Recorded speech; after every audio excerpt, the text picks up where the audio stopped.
Welcome to video 4 of 5 videos all about delivering workshops in the community, planning and delivering them.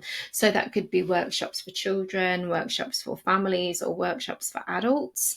In the first video, I shared about reasons why you might want to run a workshop. In the second video, I was chatting all about generating the ideas stage, the gathering ideas stage, and kind of pre-planning. And the third video was all about practicalities to consider when planning a workshop. And this video, video 4, is where I'll be sharing my thoughts on the actual and planning the actual workshop itself. So if you don't know me already, I'm Julia Hankins. I'm a children's wellbeing consultant and mentor, and I support other kids yoga teachers and children's wellbeing specialists, but through resources, workshops, trainings, and mentoring. So, planning the actual workshop, we finally got to the bit where we're planning the workshop. The first thing that I consider when I'm planning a workshop is the timings. So there's quite a few different things to consider here, like when have you got the hall from, and when have you got the hall to? So considering, have you got enough time to set up and pack away, and you need to allow time for that. So when you're booking your hall, make sure that you've got time either side the actual workshop to set up and pack away, because many venues will charge you for pack up and set up time as well. So that's something to consider. Always make sure that you've got time to spend in the venue before the people arrive, if that's possible. So the time that you've got the hall or the venue and the time that people arrive, there'll be time in between there for you to get set up. I also like to ensure that I've got some buffer time, so time that people can be arriving, but before I actually start the workshop.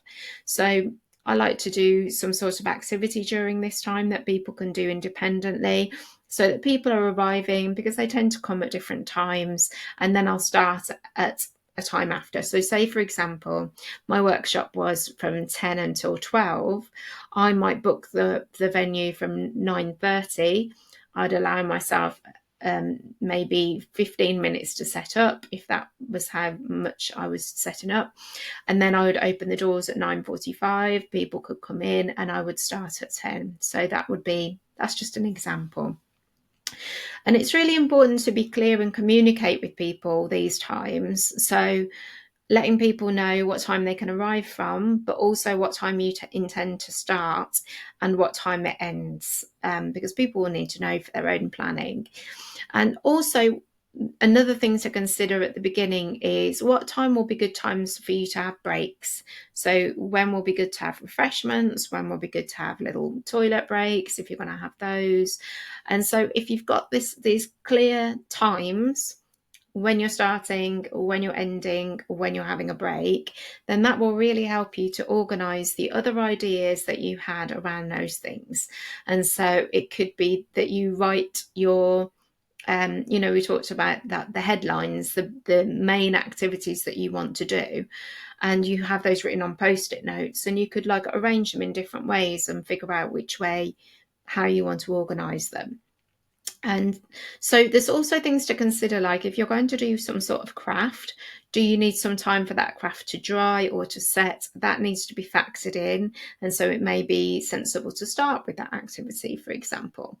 And so these are all things that, again, sound really simple and sensible, but they're all things that I haven't thought about before in previous workshops, which is why I'm sharing them now.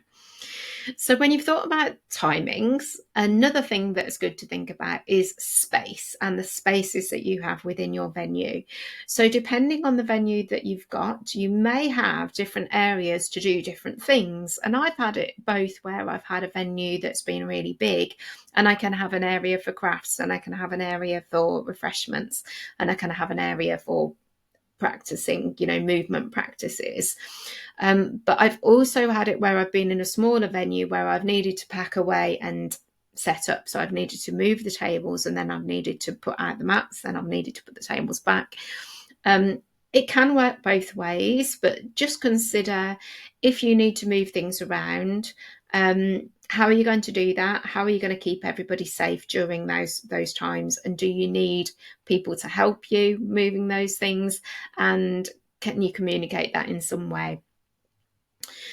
Another thing that I like to consider at the planning stage is, if I'm going to be taking photographs, obviously you'll need to get permission from and consent from the people who are attending. But I always like to think about, if I am taking photographs, at what point will be a good time to take photographs. And times that I find work well are during any sort of craft activity or journaling activity, when people are actually involved in something, when people are having refreshments, but not when they're actually like putting something in their mouth. People don't like having their photo taken when they're eating, I've noticed. When people are involved in some sort of like partner or group thing, that can be a good time to take a photo. I personally prefer not to take photos during relaxation. That is because I would not like my own photograph to be taken while I was relaxing. But obviously that's up to you, and something for you to consider. When are you likely to be able to take photographs? Are you going to get somebody to take photographs during it? And obviously you're going to need to consider about getting consent for that. So it's time for you to plan what you're actually going to do, or when you're going to do the things. So you've got your structure, you've got the timings, you've moved your post-it notes, maybe, if that works for you, for each element, and you know when you're going to put them in. And so now you know how long you've got for each section. And that's when you can actually plan your movement practices, any craft you've got to do, any additional games, anything you want to do. You've got the timings in place, and so you can put those things in place. And once you've done that planning of your activities and what you're going to have, that's when you consider your resources. Do you have enough of everything? Are there any resources that you need to either make or produce or purchase to go with what you're doing? Obviously bearing in mind the cost of this and not allowing that to spiral out of control. I do have another video actually that's all about managing to keep costs down when you're planning themed lessons. So that might be a helpful one to watch at this point. So when you're thinking about refreshments, where are you going to have them? What's your plan with clearing away and setting up? How's it going to work? And do you need someone to help you? So I always think it is helpful to have somebody help you. I've had it both ways. I've had it where I haven't had people helping me, and I've had it where I have had people helping me. And it just depends on how many things you've got going on and how confident you feel, and how many like things you need to move, how many moving parts you've got, and also whether you just need that little bit of like emotional support. Running your first workshop can feel a little bit scary, so maybe having somebody coming along that's got your back could be a helpful thing. And it could be that you ask somebody to come along and you're going to gift them a space in return for them helping you. I've had that both ways. I have had people come to my workshops and I've given them a space for free in return for them helping me, and I have also been to other people's workshops and fulfilled that role too. It works quite well. So I just wanted to share with you some things that I include in my own personal workshops, which I feel really help. And I just wanted to share them in case it's something that you may consider too. So firstly, I always have a buffer activity. So when people come through the door, I've normally got some sort of activity on the go that people can do independently. So that when people are arriving, they don't have to worry, they can just get on with something, and you're free up then to do any bits that you need to do. So having a buffer activity for that part before you actually start the workshop, that can be helpful. I also normally have some sort of icebreaker activity. So obviously this will be different depending on whether it's a children's class, a family class, or an adult class workshop. But it may be a game, it may be a warm-up activity that's a fun game, or it may be, if it's adults, it may be a discussion point, or it may be that you welcome people with a cup of tea and everybody's chatting and that's their icebreaker, but something where people can talk to each other. And I always make sure that I have something that's led by me. So that could be a story, an adventure, or obviously a practice, if it's an adult one. I also always have some sort of creativity and connection time. So that could be a game, it could be something that people do together, it could be something that people do individually on their own, but some sort of creativity and connecting to either themselves or someone else.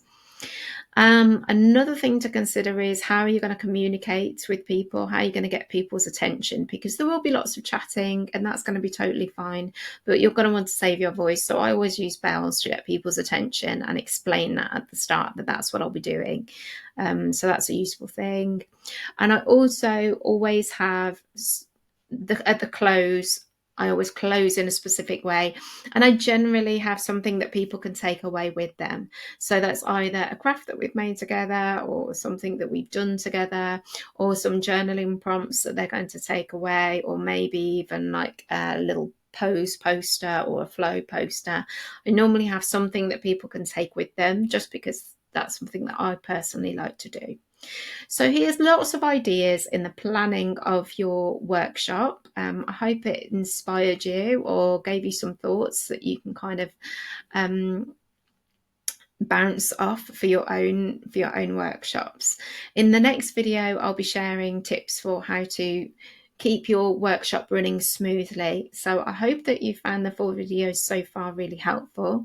If you've got any questions, don't hesitate to email me, julia@juliahankins.co.uk, or comment on this video below. Thank you for watching.